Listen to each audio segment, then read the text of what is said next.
Hello दोस्तों, नमस्कार। स्वागत है आपका अपने यूट्यूब चैनल आईसी एजुकेशन में। तो आज इस वीडियो में हम लोग जानने वाले हैं यूपी बोर्ड क्लास 10 साइंस के एमसीक्यू जो बहुत ही ज़्यादा इंपॉर्टेंट है दोस्तों, और 2025 बोर्ड में ये 101% आपके पूछे जाएंगे। तो जितने भी मैं क्वेश्चन आपके लिए लेकर आया हूँ बहुत ही ज़्यादा इंपॉर्टेंट है, और आप आराम से बैठकर कॉपी पेन लेकर उसको नोट कर लीजिए और याद कर लीजिए। आप जाइएगा बोर्ड में तो आपको 101% ये क्वेश्चन वहाँ देखने को मिलेंगे। तो चलिए पहले क्वेश्चन से स्टार्ट करते हैं, समय बिल्कुल भी नहीं गवाएंगे। तो चलिए हमारा पहला क्वेश्चन आज का है। क्वेश्चन नंबर 1 दिया है टीएनटी है एक, क्या है टीएनटी? ऑप्शन में आपको प्लास्टिक, औषधि, विस्फोटक और कृत्रिम रेशा दिया हुआ है। तो मैं आप लोगों को बताना चाहता हूँ कि जो टीएनटी है, सबसे पहले तो ऑप्शन नंबर सी इसका राइट आंसर हो जाएगा, टीएनटी। अब आप कहेंगे कि टीएनटी है क्या? तो ये एक पीला गंधहीन ठोस पदार्थ होता है। क्या होता है? ठोस पदार्थ होता है, ये आप याद रखिएगा। इसका कार्य भी क्या होता है? यह एक विस्फोटक है। जैसे यहाँ मैंने आपको बताया, ऑप्शन नंबर सी इसका बिल्कुल राइट हो जाएगा। ये एक विस्फोटक पदार्थ होता है, बहुत ही ज़्यादा गंधहीन होता है, सल्फर से भी ज़्यादा, ठीक है। और इसके बारे में अगर हम थोड़ा बहुत जानें तो इसका फार्मूला जानेंगे, तो इसका फार्मूला भी लिखिएगा। फार्मूला होता है C7H5 और N3O2 O6, अच्छा ठीक है, O6 होता है। और इसके नाम को किस नाम से जाना जाता है? तो 2 मेथिल 1,3,5 ट्राई न्यूट्रोबेंजीन के नाम से जाना जाता है, ठीक है। तो आगे क्वेश्चन पे बढ़ते हैं। आज का हमारा अगला क्वेश्चन है, प्रश्न नंबर 2 है।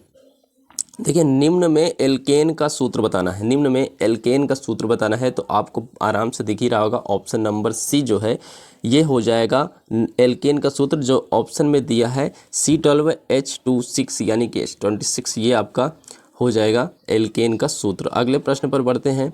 हमारा अगला प्रश्न है प्रश्न नंबर 3। द्रव पेट्रोलियम गैस का मुख्य घटक है। पेट्रोलियम गैस का मुख्य घटक है, द्रव पेट्रोलियम गैस का मुख्य घटक है। ऑप्शन आपको देखने के लिए मिल रहे होंगे, मीथेन, एथेन, प्रोपेन और ब्यूटेन। तो यहाँ पे जो हमारा राइट आंसर है वो हो जाएगा ऑप्शन नंबर सी, प्रोपेन, ठीक है। प्रोपेन क्या होता है? द्रव पेट्रोलियम गैस का मुख्य घटक कहा जाता है, माना जाता है। अगले प्रश्न पर बढ़ते हैं। आज का हमारा अगला प्रश्न है, देखिए यहाँ पे प्रश्न दिया है, निम्नलिखित प्रश्नों में से कौन सी ग्रंथि जठर ग्रंथि नहीं है? अब हमें बताना है कि जठर ग्रंथि नहीं, तो देखिए ये जो कार्डियक ग्रंथि है ये आपकी जठर ग्रंथि होती है। और यहाँ पे आपको एक चीज़ और बताना चाहता हूँ, जठर ग्रंथि होती कितनी है, ठीक है। तो जठर ग्रंथि एक तो होगी आपकी कार्डियक ग्रंथि, एक होती है आपकी मध्यवर्ती, क्या होती है? मध्यवर्ती या सच्ची गैस्ट्रिक ग्रंथि। एक होती है पाइलेरिक ग्रंथि, पाइलेरिक इसमें भी दिया रखा है, देखिए पाइलेरिक ग्रंथि, ठीक है। और आपको बताएं जिसमें का जो राइट आंसर है वो हो जाएगा ऑप्शन नंबर डी, लार ग्रंथि, ठीक है। इनमें से जो लार ग्रंथि है ये वो जठर ग्रंथि नहीं है। ये जो फंडिक ग्रंथि है ये भी इसी के समझ से आती है, जो आपकी जठर ग्रंथि है, ठीक है। लेकिन यहाँ पे जो जठर ग्रंथि नहीं है वो पूछा है, तो हमें ऑप्शन नंबर डी लगाना है। क्या लगाना है? ऑप्शन नंबर डी लगाना है। तो ये हमारा राइट हो जाएगा, लार ग्रंथि। अब थोड़ा बहुत बात कर लें, ये कार्य क्या करती हैं जो हमारी जठर ग्रंथि होती है। हमें नहीं वाले को नहीं बताना है, जो जठर ग्रंथि होती है, जैसे ये कार्डियक ग्रंथि हो गई, पाइलेरिक ग्रंथि हो गई, फंडिक ग्रंथि हो गई, ये कार्य क्या करती हैं? ये पाचन का ही कार्य करती हैं, ठीक है। क्या करती हैं? पाचन का ही कार्य करती हैं। आप लोग पढ़े होंगे, जो जठर ग्रंथि होती है वो हमारे जो पाचन होता है उसमें जो हमारे वो प्रोटीन्स होते हैं, उन प्रोटीन्स को अमीनो अम्ल में परिवर्तित कर देते हैं, ठीक है। और उसी से हमारा जठर रस भी प्राप्त होता है, ठीक है। जठर ग्रंथि से ही हमारा जो है जठर रस भी बनता है, ये आप याद रखिएगा। अगला प्रश्न है हमारा, रुधिर दाब मात्रक है। हमें यहाँ बताना है कि जो हमारे रुधिर होता है, ब्लड होता है, उनकी दाब की मात्रक कौन सा हो जाएगा? थर्मामीटर, बैरोमीटर, गैल्वेनोमीटर और सिग्मोमैनोमीटर। बताएंगे यहाँ पे कौन सा आंसर हो जाएगा। तो आपका जो राइट आंसर है वो ऑप्शन नंबर डी ही दिख रहा है यहाँ पे, सिग्मोमैनोमीटर, ठीक है। यहाँ पे जो आगे के क्वेश्चन दिख रहे हैं, जैसे कि ऑप्शन दिख रहा है थर्मामीटर, बैरोमीटर और गैल्वेनोमीटर, तो इनका क्या होता है ये भी जानेंगे। तो जो थर्मामीटर होता है ये हमारा तापमान नापने का कार्य करता है, ठीक है। तापमान नापने का कार्य करता है थर्मामीटर। बैरोमीटर क्या कार्य करता है? तो बैरोमीटर जो होता है वो वायु दाब, यानी वायुमंडल में जो दाब होते हैं उनका मतलब कि माप करता है। अगला जो है गैल्वेनोमीटर, ठीक है। गैल्वेनोमीटर का कार्य क्या कार्य होता है? ये विद्युत धारा के लिए होता है, जैसे परिपथ में विद्युत धारा की तीव्रता को नापता है। ये चुंबकीय होता है, याद रखिएगा। अगले प्रश्न पर बढ़ते हैं। अगला प्रश्न है हमारा, निम्नलिखित में से कौन सा लक्षण स्तनन का लक्षण नहीं है? ठीक है, स्तनन का लक्षण नहीं है ये बताना है हमें ऑप्शन प्रश्न नंबर 6 में। तो ऑप्शन नंबर डी यहाँ पर आपका बिल्कुल राइट हो जाएगा, उभयलिंगी। क्या हो जाएगा? उभयलिंगी आपका बिल्कुल राइट हो जाएगा। अगला प्रश्न क्या कह रहा है? अगला प्रश्न कह रहा है मूल रोम होता है। 7वां प्रश्न है मूल रोम होता है। मूल रोम क्या होता है? तो ये आपका बिल्कुल राइट है, एक कोशिकीय व अशाखित होता है। क्या होता है? एक कोशिकीय व आकाशित होता है मूल रोम, याद रखिएगा। अगला प्रश्न पे बढ़ते हैं।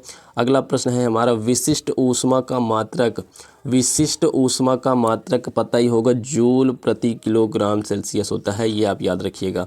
अगले प्रश्न पर बढ़ते हैं। अगला प्रश्न है हमारा शंक्वाकार ठोस का गुरुत्व केंद्र होगा। ठीक है, जो शंक्वाकार ठोस का गुरुत्व केंद्र क्या होता है ये बताना है। तो ऑप्शन नंबर सी आपको दिख रहा होगा, शंकु के अक्ष पर आधार से 1/4 ऊंचाई पर होता है, ये आप याद रखिएगा। अगला प्रश्न है बहुत ही ज़्यादा इंपॉर्टेंट दोस्तों, नेत्र लेंस होता है। जो नेत्र लेंस होता है वो कैसा होता है ये आपको बताना है। तो आभासी होता है। ठीक है, क्या होता है? अभिसारी होता है, सॉरी अभिसारी होता है। यहाँ पे ऑप्शन नंबर ए दिया हुआ है, अभिसारी होता है, ये बिल्कुल राइट आंसर हो जाएगा।